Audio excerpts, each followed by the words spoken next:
দিচ্ছে, দেখে নেবো তোর মাকে, দেখে নেবো তোর বাবাকে, দেখে নেবো তোকে উল্টা টাঙাই দেবো, তোকে এই করে দেবো, তোকে ওই করে দেবো, তোকে 100 জনকে প্রতি করে আমি আজকে বাবরি মসজিদ তৈরি করব, বিভিন্ন ধরনের কথা বলছে। কিন্তু কোনো নেতা এসে করে কি একবার জনগণের সামনে এসে করে কি দাঁড়াই করে বলেছে तुम हिंदू हो या मुस्लिम हो ये शीश नहीं कटने देंगे, तुम हिंदू हो या मुस्लिम हो या शीश नहीं कटने देंगे, कसम तिरंगे की हमारी ये देश नहीं बटने देंगे, ये देश नहीं बटने देंगे। প্রচার চলাকালীন তো কুরুচিকর মন্তব্য, আপত্তিকর কোনো শব্দের ব্যবহার হয়ে থাকে জন্য দলের পক্ষ থেকে সে যেই হোক আমরা ক্ষমা প্রার্থী। हुआ है मणिपुर में, आप बोलते हो कि पीस है, आप बोलते हो कि शांति है, but what is, where is that peace? Where, what kind of concept are you talking about? আমরা ভোটেই দেবো, বিভিন্ন সেকু মাকু সবাই বলবে যে একটা ভোটের মূল্য তোমরা জানো না, যতদিন না একটা ভোটের মূল্য তোমরা বুঝতে পারছো ততদিন ভারতবর্ষের গণতন্ত্রের কোনো পরিবর্তন হইবে না। যদি আপনার বুকের পাটা থাকে আর বাপের বেটা হন, 4 তারিখ কলকাতায় থাকবেন, 12টার পর দেখা হবে।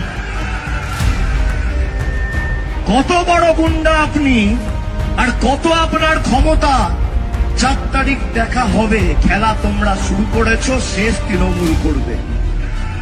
ममता के गुंडों को भी कहकर जाता हूं, 23 तारीख को घर के बाहर मत निकलना। 5 तारीख को भाजपा सरकार आने वाली है, पाताल में से ढूंढकर जेल की सलाखों के पीछे डाल दे जाओ। বাবরি মসজিদ যদি না করতে পারি তাহলে বাবরি মসজিদে যারা বাধা দিতে আসবে তাদের 200 জনের সমাধি স্থল করে এক এক জনকে যদি ওইখানে লাশ না করে, ওইখানে যদি কবর না নিয়ে 4 তারিখ 12টার পরে কোন জল্লাদের কত ক্ষমতা আর কার দিল্লির বাবা কাকে বাঁচাতে আসে আমি 4 তারিখ দেখব। পরবর্তী হিংসার অভিযোগে উত্তপ্ত সবং, তৃণমূল কর্মীকে বেধড়ক মারধরের অভিযোগ বিজেপির বিরুদ্ধে। এক তৃণমূল কর্মীর মাথা ফাটিয়ে দেওয়া হয়। ভোট মেটার পরও সোনারপুর উত্তরের খেয়াদায় আক্রান্ত বিজেপি কর্মী, তার মা বাবাকেও মারধর। গেরুয়া শিবিরের অভিযোগ, গতকাল রাতে বাড়ি ফেরার পথে আক্রান্ত হন দলীয় কর্মী দীপক বাড়ুই। এরপর তাঁর বাড়িতে চড়া হয়ে মা বাবাকেও মারধর করা হয় বলে অভিযোগ। বাড়িতেও ভাঙচুর চালানো হয়। বিজেপির অভিযোগ, তৃণমূলের স্থানীয় নেতার মদতেই হামলা চলে। নরেন্দ্রপুর থানায় অভিযোগ দায়ের হয়েছে, অভিযোগ অস্বীকার করেছে তৃণমূল।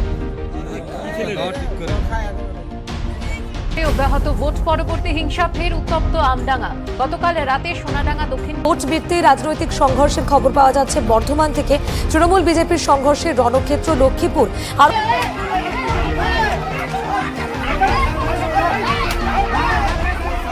পরে আমরা কি জিনিসগুলো দেখতে পাই? ভোটের ফল প্রকাশের পর উত্তপ্ত কোচবিহারের একাধিক এলাকা। গতকাল রাতে দিনহাটার গোবরছড়া এলাকায় তৃণমূলের এক মহিলা পঞ্চায়েত সদস্যের বাড়িতে হামলা হয়। আগুন ধরিয়ে দেওয়া হয় তার গাড়িতে। তুফানগঞ্জের নাপকাটিগাছ এলাকায় এক তৃণমূল কর্মীর বাড়িতে আজ সকালে ভাঙচুর করা হয়। আজ 2026 29 এপ্রিল বিধানসভা নির্বাচনের একদম সর্বশেষ উৎসবের পরে কি খেলাটা শুরু হবে সেটা যদি আমরা একটু চোখ রাখার চেষ্টা করি, তাহলে আমরা 2021 অর্থাৎ আজ থেকে প্রায় 1825 দিন আগে যদি আমরা যাই, তাহলে আমরা দেখতে পাবো যে 2021-এর যে নির্বাচন হয়েছিল সেটাও ঠিক আজকের দিনেই 29 এপ্রিলে কিন্তু শেষ দফা নির্বাচন সম্পন্ন হয়েছিল। তো তার ঠিক পরে আমরা কি জিনিসগুলো দেখতে পাই? ভোটের ফল প্রকাশের পর উত্তপ্ত কোচবিহারের একাধিক এলাকা। গতকাল রাতে দিনহাটার গোবরছড়া এলাকায় তৃণমূলের এক মহিলা পঞ্চায়েত সদস্যের বাড়িতে হামলা হয়। আগুন ধরিয়ে দেওয়া হয় তার গাড়িতে। তুফানগঞ্জের নাককাটিগাছ এলাকায় এক তৃণমূল কর্মীর বাড়িতে আজ সকালে ভাঙচুর করা হয়। তুফানগঞ্জের এই কার্জিপাড়ায় একাধিক তৃণমূল কর্মীর বাড়িতে ভাঙচুর হয়। ভোট ভিত্তিক রাজনৈতিক সংঘর্ষের খবর পাওয়া যাচ্ছে বর্ধমান থেকে। তৃণমূল বিজেপির সংঘর্ষের রণক্ষেত্র লক্ষ্মীপুর। আর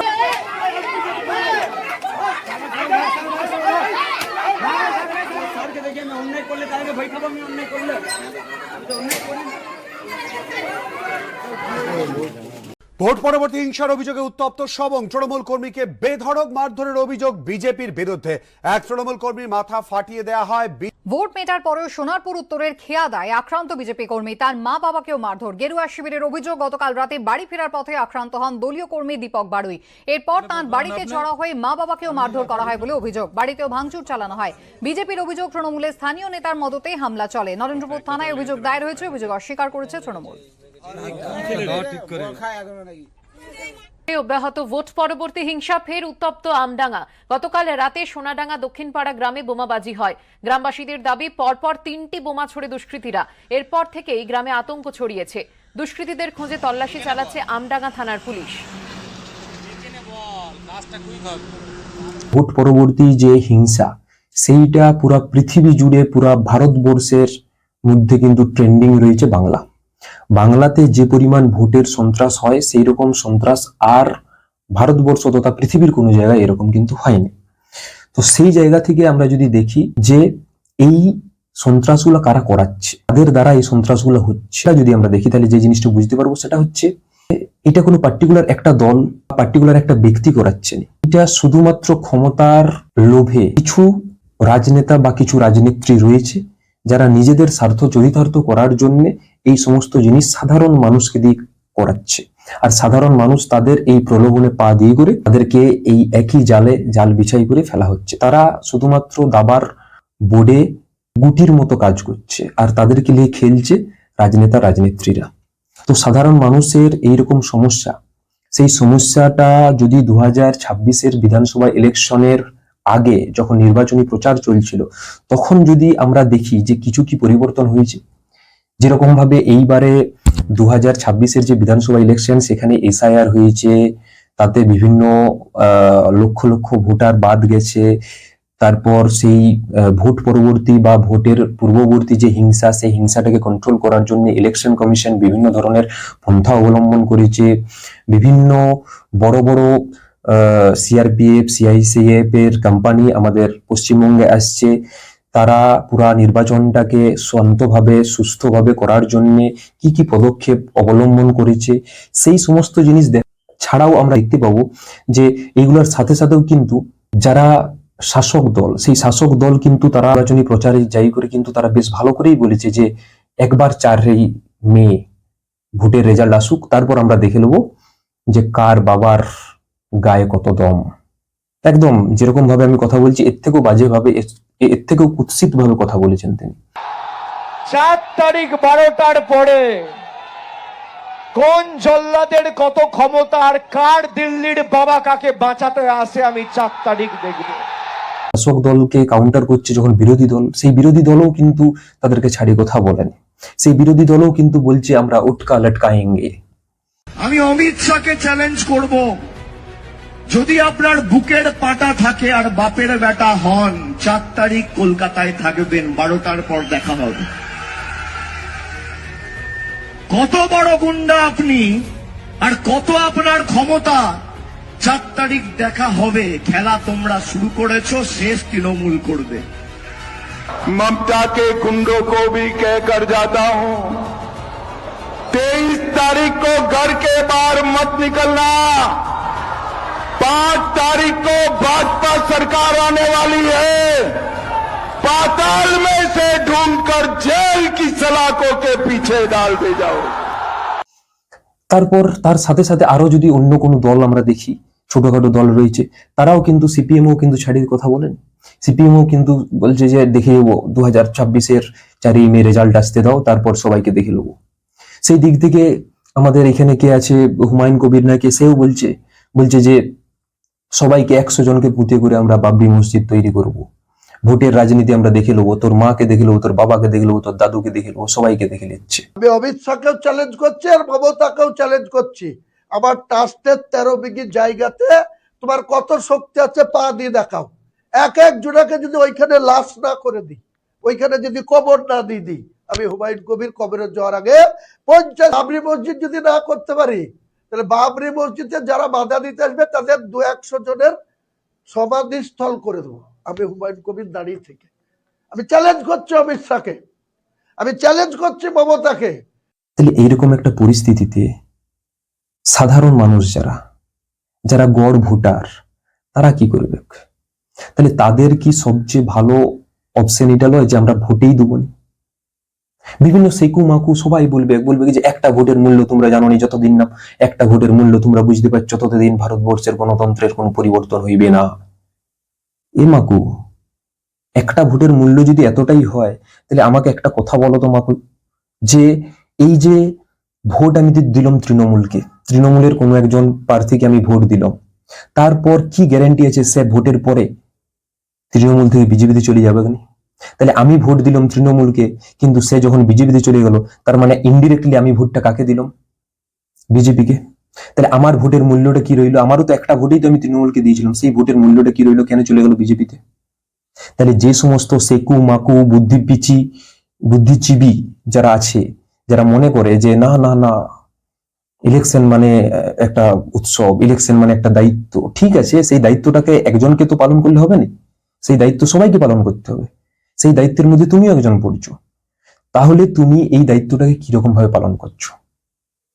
শুধুমাত্র হিংসা, সন্ত্রাস, শুধু এইসব মারামারি, খুনোখুনি, এইসব ছাড়া পশ্চিমবঙ্গের ইলেকশন কখনোই সম্পন্ন হতেই পারেনি।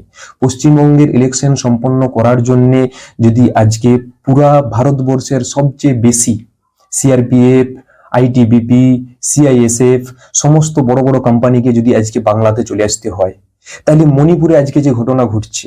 नमस्ते मोदी जी, हमारे honourable prime minister of India, आपको पता है जो आज हुआ है मणिपुर में? आपको पता है भी जो आज हुआ है मणिपुर में? आप बोलते हो कि पीस है, आप बोलते हो कि शांति है, but what is, where is that peace? Where, what kind of nonsense are you talking about? That your government is talking about. Today, a mother was injured. Her 2 babies, little kids, were dead. They died today in the hands of cookie militants, in the hands of these people. Today, it's one of those dead, long black nights that Manipur has been a part of. Said the violence is over. Where is it over? Where is our peace? Why is our people still dying? Why are the children still suffering this issue? We are innocent victims. We are innocent victims. Why are we still suffering this? ये लोग हमारे लोगों को, मणिपुर के लोगों को क्यों मार डाल रहे हैं? ये जो 2 बच्चे जो आज मरे हुए हैं अपनी मम्मी के हाथों में, उनके घर में रॉकेट मिसाइल मारा गया था कुकी मिलिटेंट से। आप सुन सकते हो, रॉकेट मिसाइल, और वो भी इंडियन आर्मी कैंप से बस 1 किलोमीटर दूर। মণিপুরে যে ইনসার্জেন্সি হয়েছে, সেই ইনসার্জেন্সি দেখার জন্য এই বড় বড় কোম্পানিগুলো কোথায় যাবে? তাদের অ্যাকচুয়াল কাজটা কোথায় থাকবে? আজকে পশ্চিমবঙ্গে 15 দিন ধরে 20 দিন ধরে কেন্দ্রীয় নেতৃত্বরা এখানে থাকছে। কেন তাদের একবারের জন্য মনে হচ্ছে না যে মণিপুরে কি হচ্ছে একবার মণিপুরে যাই দেখি? কেন তাদের একবারের জন্য মনে হচ্ছে না যে কাশ্মীরে কি হচ্ছে কাশ্মীরে যাই একবার দেখি?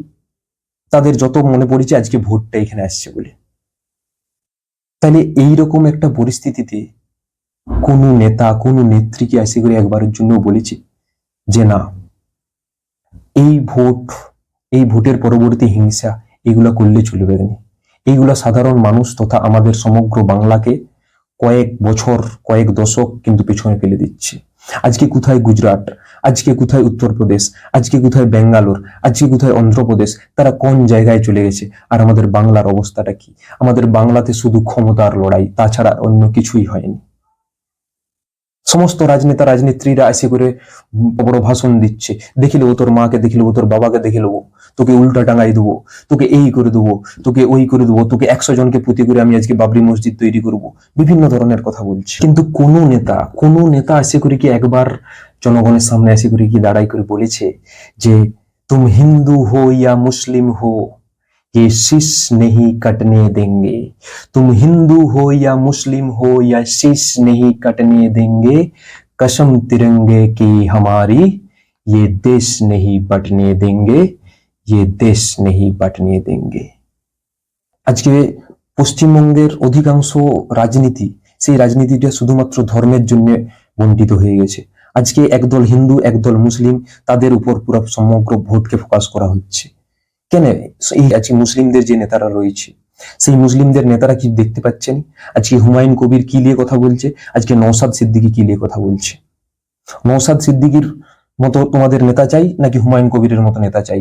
যাতে যে মুসলিম একদম ডাঁটের সাথে বড় ব্যবসাদার, উত্তরপ্রদেশে যে বিশাল বড় জমির মালিক, সেরকম বাংলার গরিব মুসলমানদের ভালো হবে এই 5টা জিনিস করলে কি করে? তার আগে আমি গুজরাট প্রসঙ্গ তুলে একটা ভালো কথা বলবো। আমি কতদিন আগে গবেষণা করছিলাম, এর কিছু নিয়ে গবেষণা করি।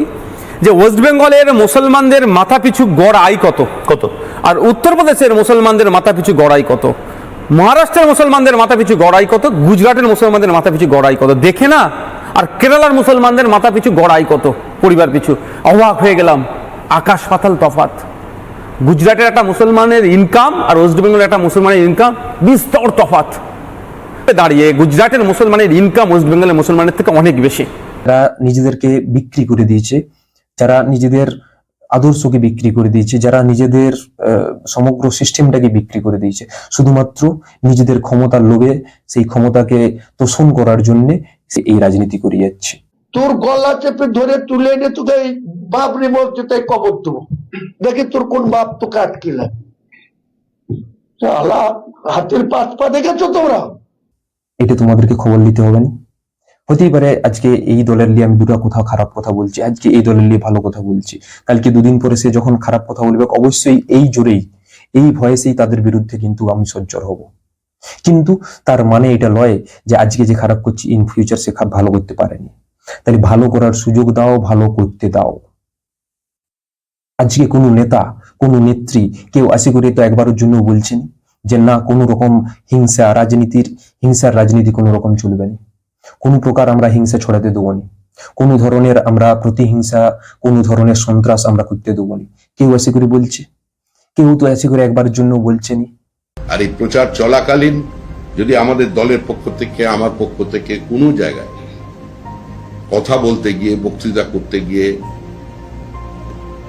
কোনো কুরুচিকর মন্তব্য, আপত্তিকর কোনো শব্দের ব্যবহার হয়ে থাকে, যদি আমাদের বক্তব্য কোনো জায়গায় সামান্যতম ব্যক্তি আক্রমণ ঘটিয়ে থাকে, কারোর মর্যাদায় আঘাত করে থাকে, বিলো দ্য বেল্ট হয়ে থাকে, তার জন্য দলের পক্ষ থেকে সে যেই হোক আমরা ক্ষমা প্রার্থী।